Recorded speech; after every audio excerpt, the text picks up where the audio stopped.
Hi, my name is Carrie Long, and I would like to be considered for the Hampton Roads Home Cook Competition. I have recently started blogging about my cooking adventures, although I don't have any professional training. I've worked in some restaurants, but I've never cooked in one, and I'm really looking forward to the opportunity to show you guys what I can do. This is my retro kitchen, and I like cooking so much that I've actually planned out my family's meals for the month.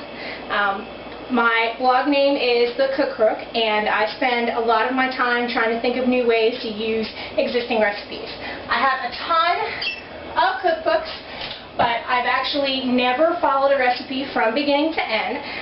Consider myself a MacGyver in the kitchen, so I'm really excited about an opportunity to have a mystery ingredient.